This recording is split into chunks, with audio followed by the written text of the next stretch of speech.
Good morning, everybody. Kurt Rish here, and thanks for joining me on One Shepherd.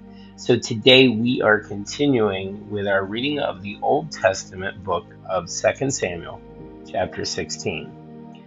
When David was a little past the top of the mountain, there was Ziba, the servant of Mephibosheth, who met him with a couple of saddled donkeys, and on them 200 loaves of bread, 100 clusters of raisins, 100 summer fruits, and a skin of wine. And the king said to Ziba, "What do you mean to do with these?" Now we do have a word study here, guys. The word study is ark. The Hebrew word is Aaron, and it's Strong's Concordance number 727. This Hebrew word can be translated chest or sarcophagus, but it usually appears in the phrase Aaron Havareth, which means Ark of the Covenant. The ark was a wooden chest overlaid with gold housing the 10 Commandments, Aaron's staff, and a pot of manna. It sat in the most holy place as a reminder of Israel's covenant with God and his presence among them. When the Israelites became careless with the ark, God allowed it to be captured in order to demonstrate that his covenant relationship with them transcended symbols and superstition. What he required was continual obedience to his covenant and a contrite heart surrendered to him. Continuing with verse 2, so Ziba said, "The donkeys are for the king's household to ride on, the bread and summer fruit for the young men to eat, and the wine for those who are faint in the wilderness to drink." Then king said, "And where is your master's son?" And Ziba said to the king, "Indeed, he is staying in Jerusalem, for he said, 'Today the house of Israel will restore the kingdom of my father to me.'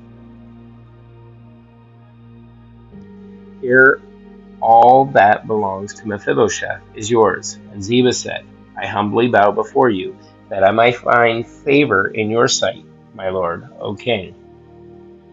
Now when King David came to Bahurim, there was a man from the family of the house of Saul, whose name was Shimei, the son of Gera, coming from there.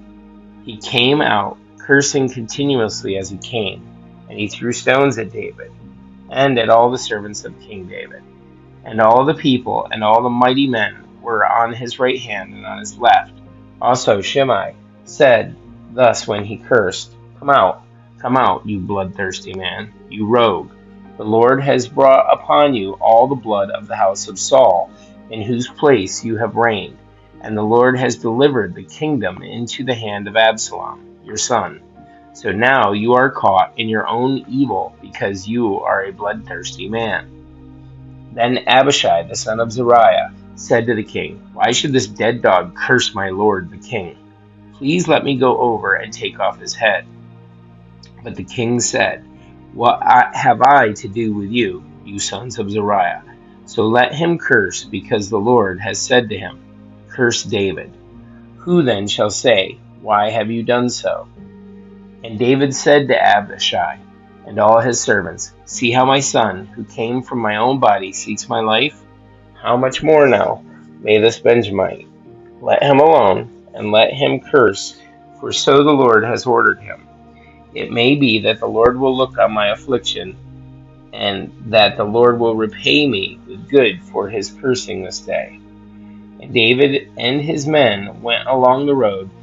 Shimei went along the hillside opposite him and cursed as he went, threw stones at him, and kicked up dust. Now the king and all the people who were with him became weary, so they refreshed themselves there. Meanwhile, Absalom and the people, the men of Israel, came to Jerusalem, and Ahithophel was with him. And so it was, when Hushai the Archite, David's friend, came to Absalom, that Hushai said to Absalom, "Long live the king! Long live the king!" So Absalom said to Hushai, "Is this your loyalty to your friend? Why did you not go with your friend?"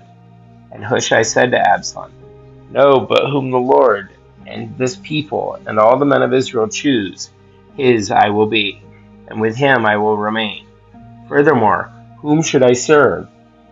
Should I not serve the presence of his son, as I have served in your father's presence? so will I be in your presence.